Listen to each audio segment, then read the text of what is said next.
जी है चंद सांसें या नबी तशरीफ ले आओ कि रस्ता तक रही है आपका बीमार की चौखट।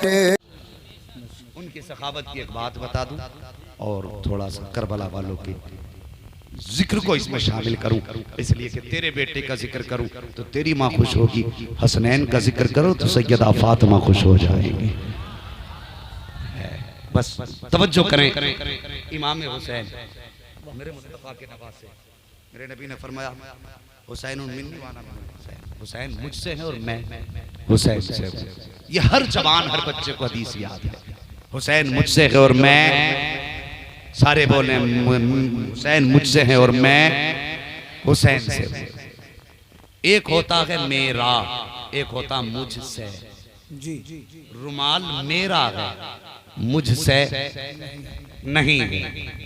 ये अमामा मेरा है, मुझसे नहीं है। ये कपड़ा मेरा है, मुझसे नहीं है, मगर ये हाथ मुझसे है, ये ज़बान मुझसे है। अगर इसे यहां से अलग कर दो तो काम कर सकती है काम। अगर हाथ यहां से अलग कर दो तो, पैर अलग कर दो तो, समझ गए ना मुझसे और मेरे का फर्क क्या है। हुसैन मिन्नी व अना मिनल हुसैन, हुसैन मुझसे है और मैं, अब तो समझ गए इसका मतलब। हुसैन मुझसे है और मैं हुसैन से हूं। तो आला हज़रत भी मुस्कुरा के कहते हैं तेरी नस्ल पाक में है। अब भी नहीं बोलोगे तो फिर क्या मरने के बाद बोलोगे। तेरी नस्ल पाक में है, बच्चा बच्चा नूर का, तू है ऐने नूर, तेरा सब घराना नूर का। और कैसे नूर का, तवज्जो करें। मदीना शरीफ की गली है, फातिमा ज़हरा का शहजादा है, अली का लख्ते जिगर मेरा मौला हुसैन है। गुजर के जा रहे हैं रास्ते से, इत्तेफाक देखिए हातिम ताई का पोता सामने से आ रहा था। हातिम ताई का नाम सुना है ना, तुमने तो स्टोरियों में सुना होगा, लेकिन जो पढ़े लिखे लोग हैं उन्होंने हिस्ट्री में पढ़ा होगा। इसके सखावत में चर्चे होते हैं कि ये बड़ा लुटाने वाला आदमी है। इसका पोता रास्ते से गुजर के जा रहा, जब रास्ते से गुजर के जा रहा था ना, अचानक उसकी निगाह मेरे इमाम हुसैन पे पड़ गई। चेहरे पे नजर पड़ी ना, क्या बात रजा उस चमनिस्तान करम की, ज़हरा है कली जिसमें हुसैन और हसन फूल। जब इस फूल पे नजर पड़ी ना तो देखता रह गया। मालूम क्या कहा, एक हाथ पकड़ के कहने लगा यार ये किसी बादशाह का बेटा लगता है या फिर किसी शाही घराने से है। कहा क्यों? कहा इसका चेहरा बड़ा हसीन है। उसने कहा तू नहीं जानता ही नहीं? कहा पहली बार देखा है। कहने लगा तुझे मालूम नहीं ये आखिरी पैगंबर की शहजादी के बेटे हैं। उसने इतना सुना ना तो ठहर गया देखने लगा। कहने लगा ये नबी के नवासे? कहा हाँ। करीब आया, मेरे हुसैन के करीब आके कहने लगा तुम आखिरी पैगंबर के नवासे हो? आपने फरमाया हाँ। फिर वो कहने लगा क्या तुम मेरे दादा को जानते हो? आपने मुस्कुरा के फरमाया तेरे दादा से क्या काम भैया, हमें तेरे दादा से क्या काम? कहा दुनिया जानती है। कहा जानती होगी, हमें क्या जरूरत तेरे दादा से? वो कहने लगा अगर जान लेते तो ये बात ही नहीं कहते। कहा ऐसी कौन सी खासियत है तेरे दादा में? कहने लगा मेरे दादा की सखावत के चर्चे पूरी दुनिया में। कहा कितना बड़ा सखी है तेरे दादा? तो वो कहने लगा मेरे दादा के महल के 7 दरवाजे। कितने? 7 दरवाजे। अगर मुंह ना दुखे तो बोले कितने दरवाजे? आहिस्ता बोलो कहीं किसी को नजर ना लग जाए यार। हाँ, अल्लाह भला करे। और आहिस्ता बोलो वरना पुलिस उठा के ले जाएगी। कितने दरवाजे? हाँ, अब पता चला उल्टा कहना पड़ता सीधा करने के।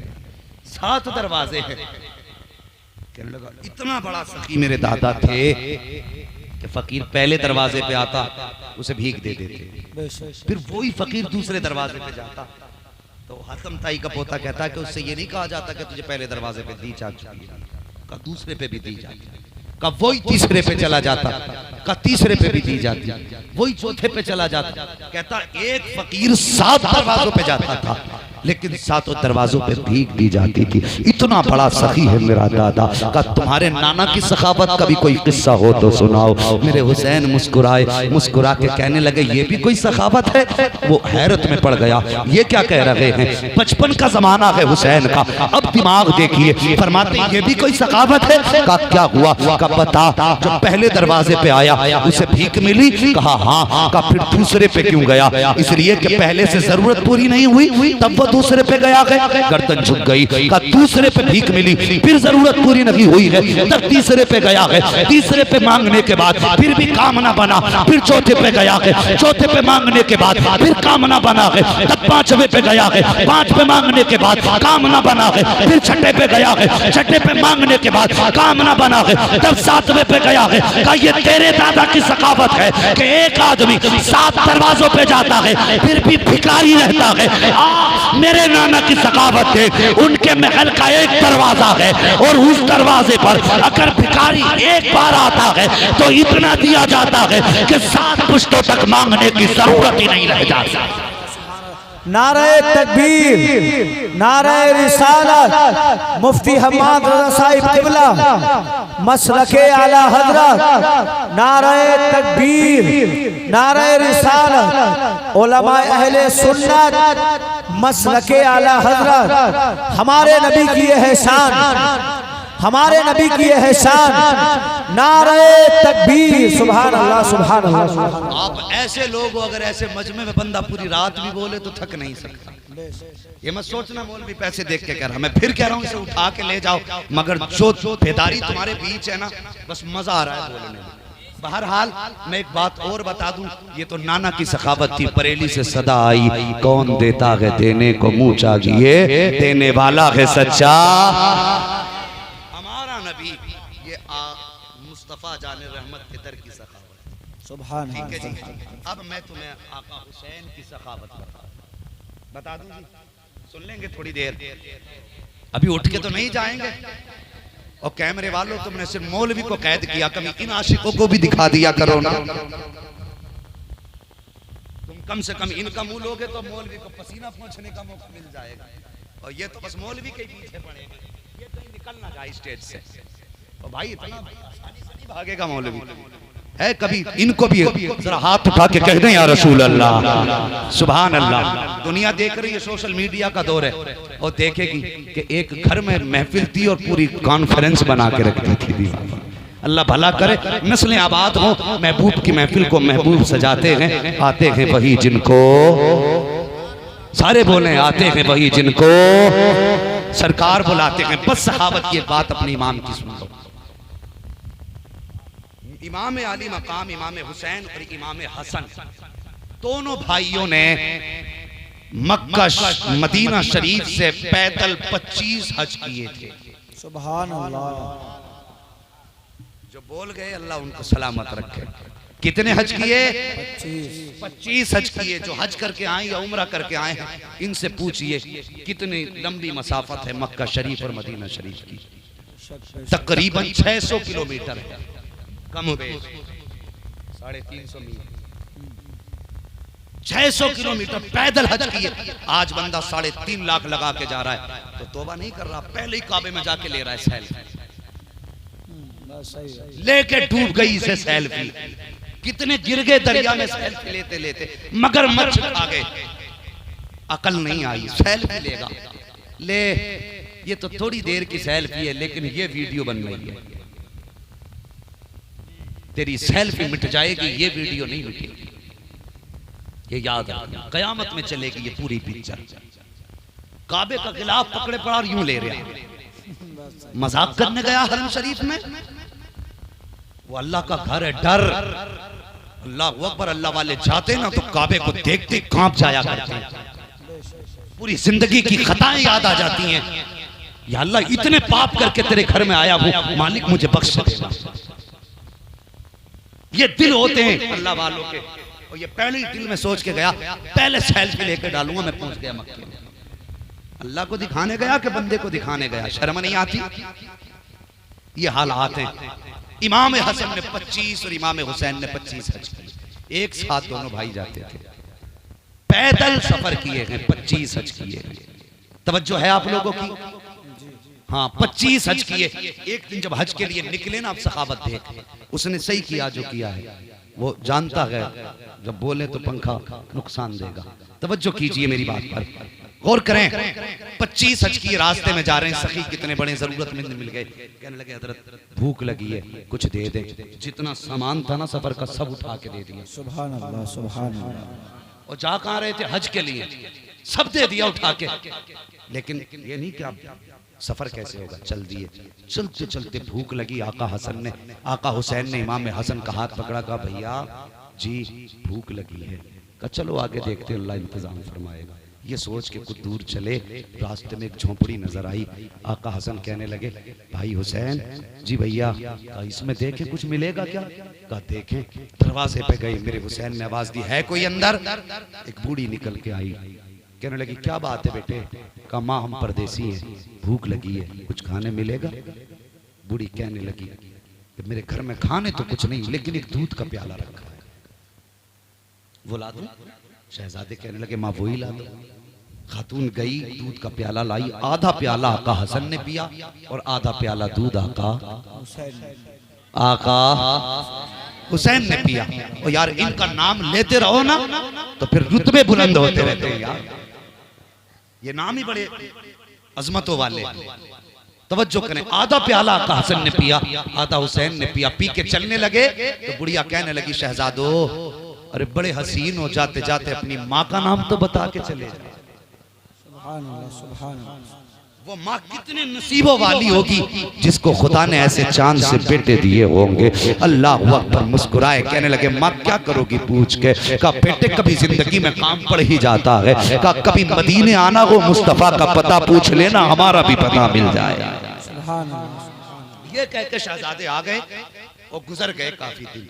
एक दिन आका हुसैन मदीना शरीफ में थे, इसी बूढ़ी को देख लिया, टहलते हुए देखा, पहचान गई तो वही है जिसने दूध पिलाया था। लेकिन ये बूढ़ी नहीं पहचानी। आपने कहा माँ मेरे घर की मेहमान बन जा। उस वक्त अरब में होता ये था, कोई भी किसी अजनबी को मेहमान बनाता था और वो फख्र की बात होती थी। आज अगर मेहमान तुम्हारा है तो मैं कुर्सी नहीं दे सकता। हाँ, ये आज हमारा मुआशरा है। मेहमान कारी कर्रार साहब का है कि नहीं जी, वो मदरसा चला रहे हैं, उनके पास आया होगा, मैं क्यों दो चार पाई? बस चंदा उनके मदरसे को देगा, मैं अपने घर क्यों बैठाऊं? इतनी बातें सोचूंगा मैं। मगर वो थे, कोई भी मिल जाता था मेहमान देखा मेरे घर के मेहमान बन जा। कहा माँ मेरे घर की मेहमान बन जा। खातून ने कहा ठीक है। आ गई, मेहमान बनी। 3 दिन इमाम हुसैन ने इस खातून की खिदमत की। जब चलने लगी आपने कहा माँ जरा ठहर तो सही। 1000 दिरहम दिए, 1000 बकरियां दी, बख्तिलाफ रिवायात। दे करके जब छोड़ने, माँ कहने लगी बेटे अब मैं जा रही हूँ। कहा माँ जरा ठहर तो सही। दिल में कहने लगे माँ आधा ही प्याला तो मैंने पिया था, आधा प्याला तो अभी हसन का बाकी रह गया है।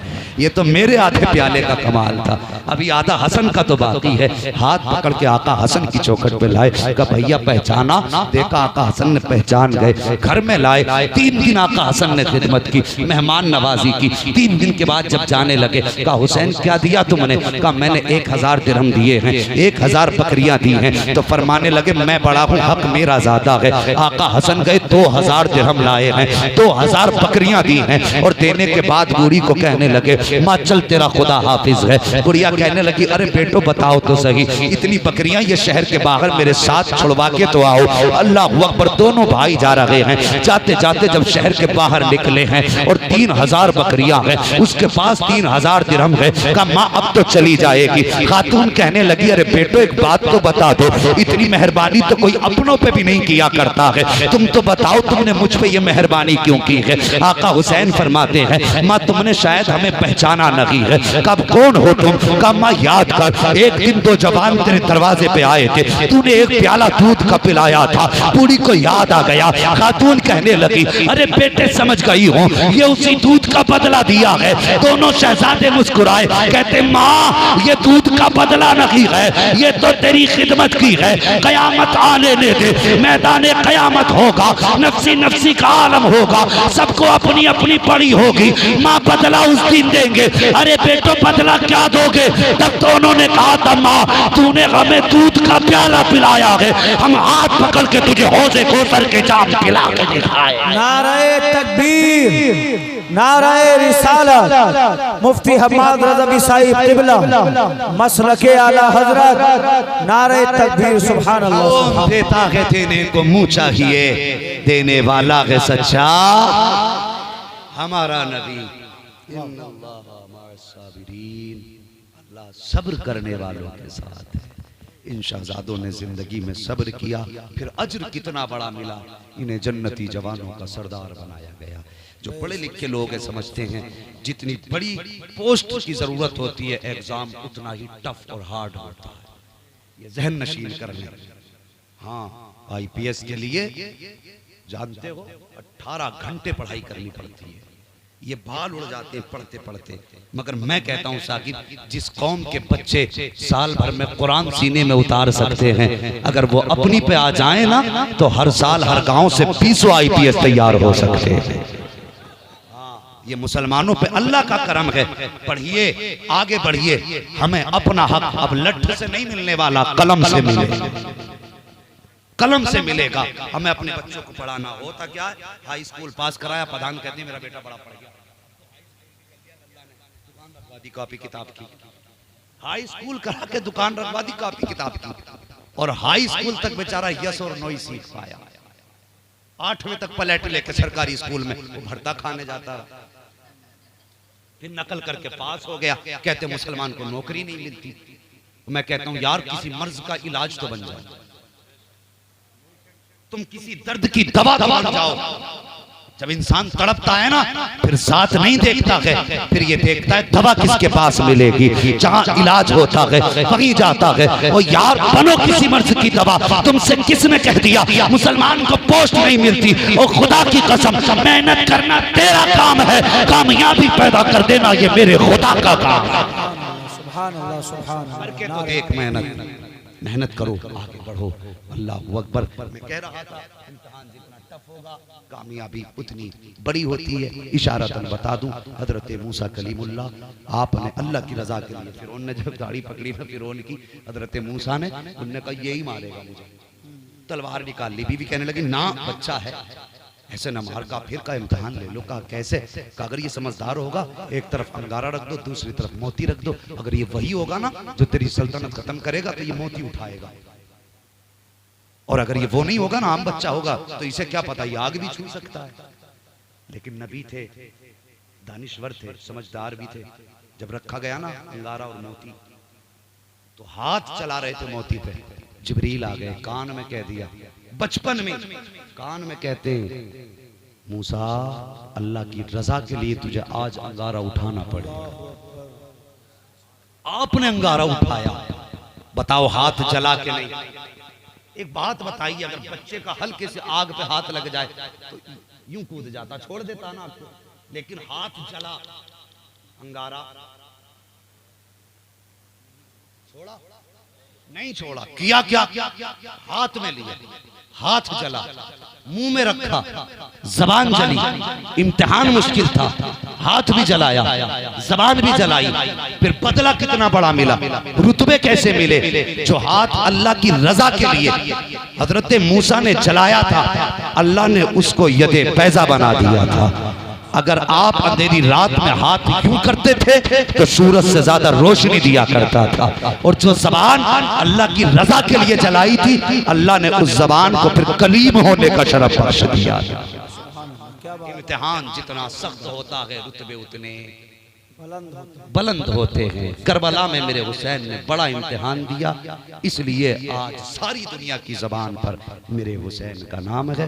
कत्ले हुसैन असल में मर्गे यजीद है, इस्लाम जिंदा होता है हर करबला के बाद कौन देता है देने को मुंह चाहिए, देने वाला है सच्चा। हमारा नबी अल्लाह ताला नईम भाई के बच्चों की उम्र में बेपनाह बरकत अता फरमाए। जवानों, तुमसे आखिरी गुजारिश करके जा रहा हूँ, तुम्हारे घर में शादी ब्याह की महफिलें हों तो मुस्तफ़ा की सुन्नत के मौके पर शैतानी काम मत करना, नाच गाने मत करना। अगर तुमसे तुम्हारा यार भी आके कहे ना कि शादी बार बार नहीं होती है, मिलाद तो जिंदगी भर कराता रहेगा, कह देना यार निकाह एक ही बार होता है, मेरे मुस्तफ़ा की सुन्नत है निकाह। तो फिर इस सुन्नत में शैतान की बातें नहीं होंगी, बल्कि मदीने वाले मुस्तफ़ा की बातें की जाएंगी। हर जवान ये हद कर ले और रिश्ते नबी से मजबूत करो। कोई भी खुशी अल्लाह तुम्हें दे तो फिर समझ लो मरने की तरफ देख, न जीने की तरफ देख। जब चोट लगे दिल को मदीने की तरफ देख। बस जो हुआ गलत उनको माफ फरमाए रब्बे कायनात। जिंदगी ने दिया साथ तो फिर होगी मुलाकात। चमन रहा फूल खिलेंगे, जिंदगी रही फिर मिलेंगे। मुसाफिर हैं हम भी, मुसाफिर हो तुम भी, किसी मोड़ पर फिर मुलाकात होगी। फकीरान आए सदा कर चले, सदा खुश रहो ये दुआ कर चले। सारे लोग कलमा शरीफ पढ़ लीजिए, ला इलाहा इल्लल्लाहु मुहम्मदुर रसूलुल्लाह अस्तगफिरुल्लाह रब्बी मिन कुल्लि ज़ंबिन व अतूबु इलैहि व मा अलैना इल्लल बलाग। अस्सलामु अलैकुम व रहमतुल्लाहि व बरकातुहू।